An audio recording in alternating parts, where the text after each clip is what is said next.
Hi guys, and welcome back to Evita at the Rhythm of My Heart. Today I'm going to be making another classic dish for you. I'm going to be making cube steak or biftec encebollado as we know it. And the ingredients for the biftec encebollado are cube steak. We're going to need some sofrito, some adobo, some sazonador total, garlic paste or fresh garlic. We're going to need some onions, some naranja agria or sour orange, and some mojo criollo. Of course, if you want to make your own mojo criollo, I have a recipe on my channel how to make homemade mojo criollo. So let's get started.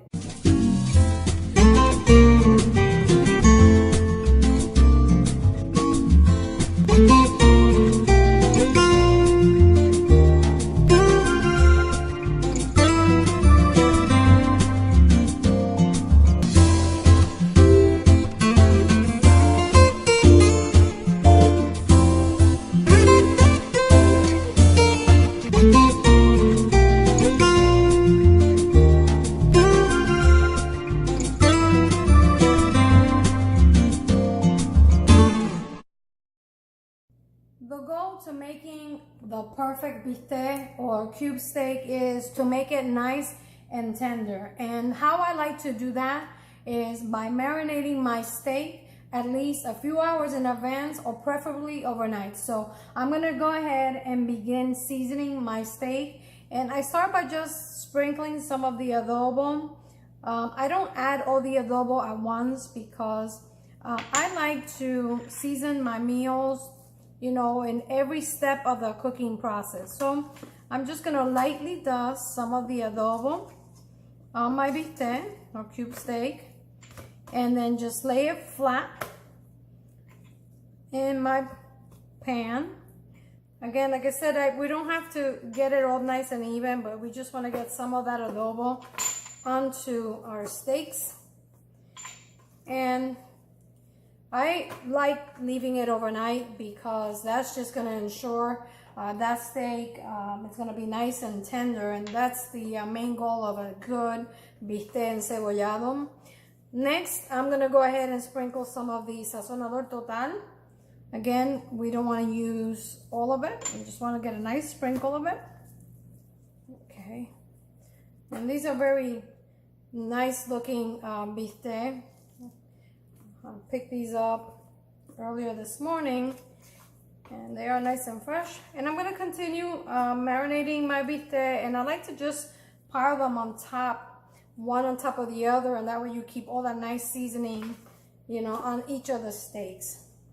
Okay, I'm going to wash my hands, and when I come back, we're going to continue the marinating process for the biftec steaks. Once you have all your biftec seasoned, I'm going to lay it flat again, and we're going to begin rubbing our garlic. Now, I'm going to be using garlic paste because I have it available. Of course, if you don't have a garlic paste already made, you can use mince or garlic puree. So you just peel your garlic and, you know, go ahead and put it in your processor. But I do have a recipe on how to make garlic paste, and it's totally amazing. You know, just how often I'm just so glad that I have garlic paste already made in the freezer, because I just simply pull it out of the freezer and allow it to thaw for a few minutes and it's ready to go.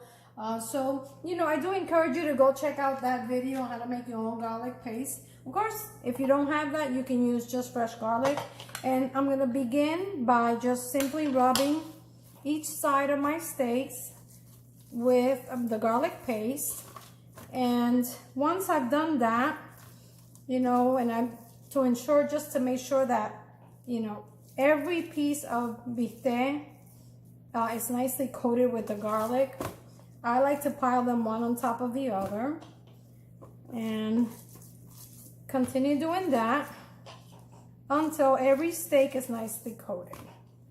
Once we do this and we get all of them nicely coated, we're going to go ahead and begin adding our sour orange and also our mojo. Of course, you can use some apple cider vinegar if you don't have naranja agria, but I've made biftec encebollado with different types of vinegars, And this is by far my favorite. Using the naranja agria adds a nice little flavor of citrus. And it's, you know, if you have never tried naranja agria and mojo criollo, I encourage you to try it. It is very tasty. And now that they've nicely coated with the garlic, I'm gonna go ahead and begin pouring the mojo criollo. And remember, I always leave you the full recipe in the description box below. And this right here is the naranja agria. And I like to use both the mojo and the naranja. And now I'm gonna go ahead and rub it again. Oh my goodness, it smells delicious already. And I'm just gonna go ahead and, you know, coat them nicely. And the goal to this is just to make sure every piece of beef is nice and coated with the marinade that we have made. And if you can keep it nice and flat and single layered, that's fine. If not, just, you know, get it in the pan as, you know, best way you can, as tight as you can. There we go. And now the final ingredient that I'm gonna add to this marinade is the sofrito. And I'm gonna add half of the sofrito that I had measured, because the other half I'm gonna add it when we cook the bistec. And I'm gonna go ahead and turn it on the other side. And our bistec is nice and marinated. I'm gonna go ahead and cover it with some plastic wrap, and I'm gonna put it in the refrigerator overnight. And when we come back tomorrow, we are gonna begin cooking these delicious Biftec Encebollado that are a nice staple in every Puerto Rican kitchen. It's gotta be one of our favorite beef dishes by far. So when we come back in 24 hours, we're gonna begin cooking these delicious Biftec Encebollado.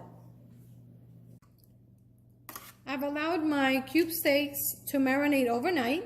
And remember, you want to allow them to marinate minimum 2 to 3 hours. The longer you marinate it, the longer all those flavors will marry together with the steaks, the garlic, sour orange, and mojo. So now we're ready to start cooking our Biftec Encebollado. Okay, so now I'm preheating my skillet, and I have it on high currently. And I added some oil to the pan, and we're gonna go ahead and add our steaks to the hot pan. And what we want to do is get a little bit of color on that. Not too much. We really just want to sear our steaks.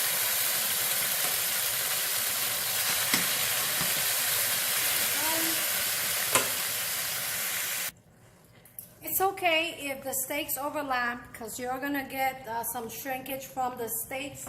And you also want to add the marinating liquid to the pan.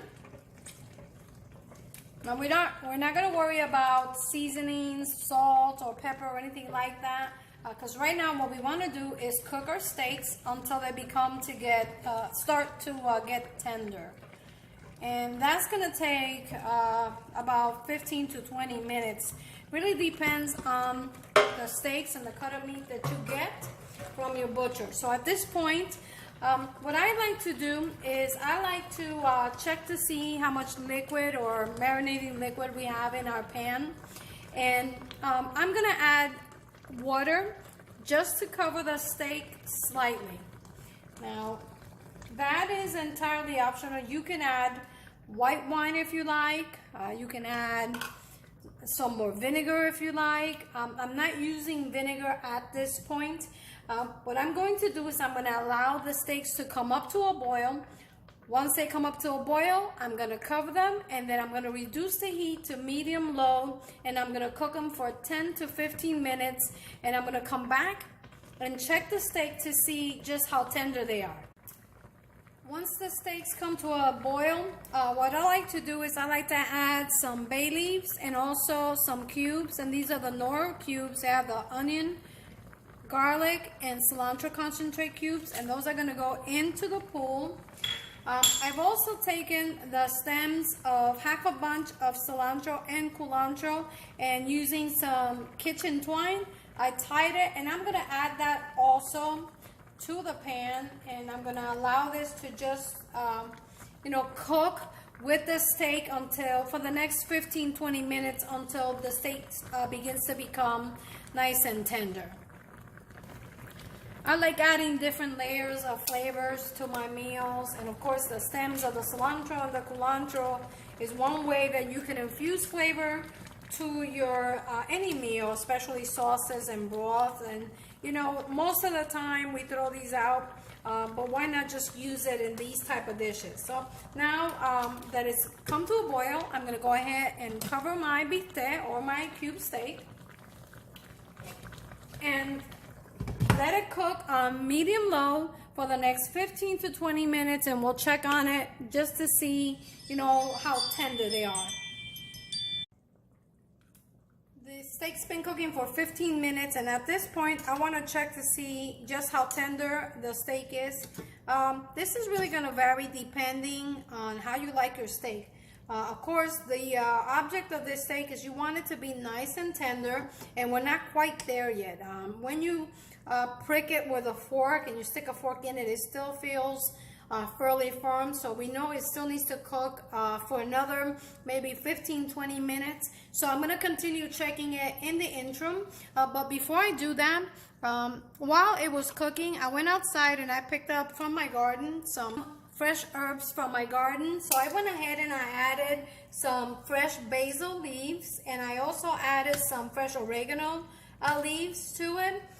As always, you guys know that I like to give things and recipes my own twist, and the easiest and best way of doing that is by using fresh herbs in your meals.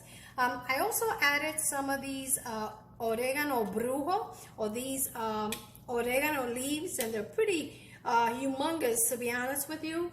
Used to be that we had to have these sent to us from Puerto Rico. I have a plant in my backyard that my mother sent me, but the good news is, you guys, I also found this plant for sale in Home Depot. So be sure to look in your local Home Depot stores for oregano. I think they have it as oregano from Cuba, Cuban oregano. So be sure to look for that if you're interested. I'm going to go ahead and add these fresh herbs, and I'm going to check my steak for doneness, and it's only been 15 minutes. And of course, it's going to depend on how you like your steak. But at this point, I can tell you my steak still has about 15, maybe 20 minutes to go for my desired doneness, because I like mine to be pretty tender. So we're going to go ahead and allow the steak to cook for another 15 minutes. And in about 15 minutes, I'm going to come back and check to see just how tender my steak is. There's different ways to do this, and I'm always showing you my take and my interpretation on these recipes. After I cook my steak, what I like to do is I like to remove it from the heat, and on a separate pan, and this is just entirely optional. At this point, you could do it on the same pan if you like. I like to use a different pan, and I'm going to preheat my pan on high, and I'm going to go ahead and add the olive oil to this pan.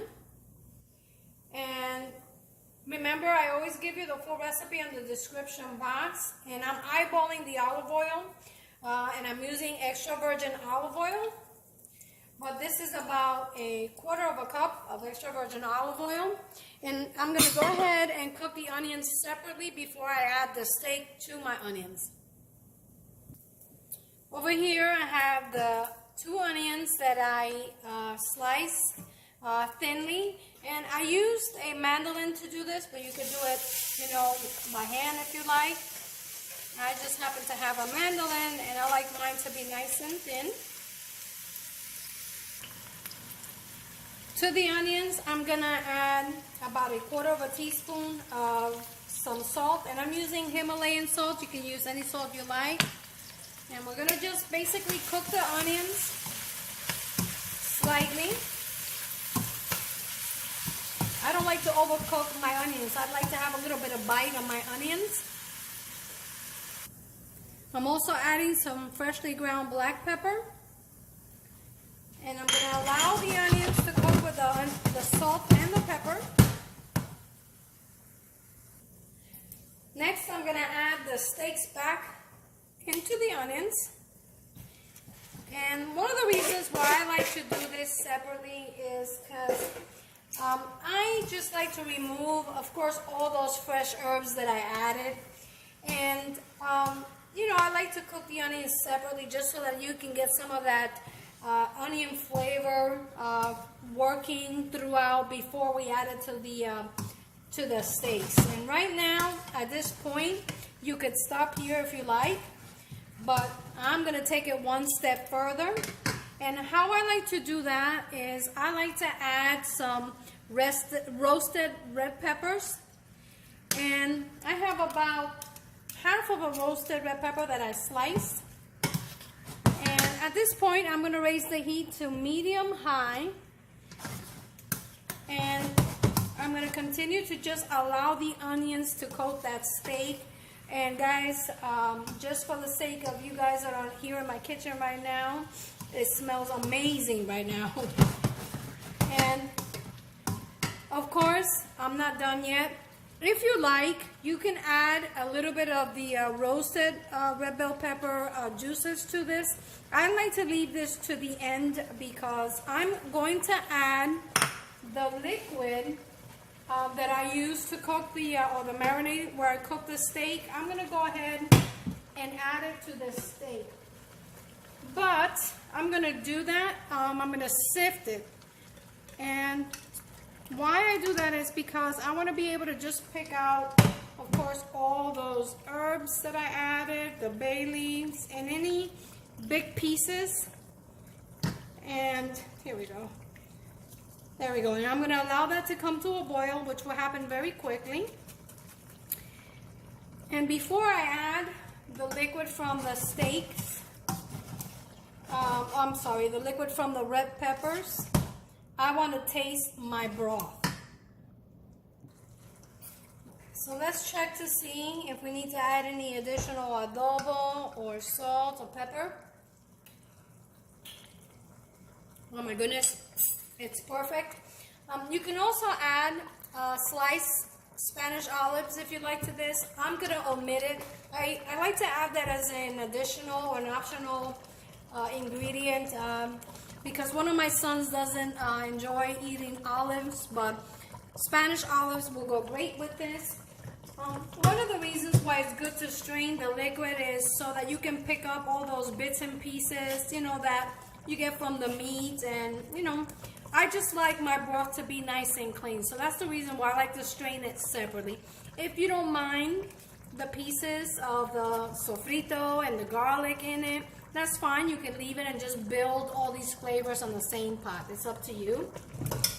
Finally, I'm gonna go ahead and add some of the roasted bell pepper liquid, about a tablespoon. And of course, as always, los dos primitos, culantro and cilantro. And I'm gonna go ahead and stir. And our Biftec Encebollado is done. Okay guys, there you have it. My version of Biftec Encebollado, or cube steak and onions, Evita style. I'm serving mine with some stewed pink beans and some white rice and amarillos or sweet plantains. And I like to finish mine with a little drizzle of extra virgin olive oil just to finish it. That's entirely optional, but the extra virgin olive oil gives it a nice bite, a nice little taste. Now, for my favorite part, I get to try it. Let's see, get a little bit of everything.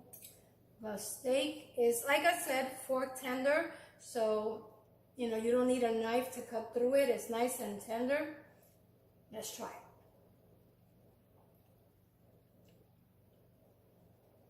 it.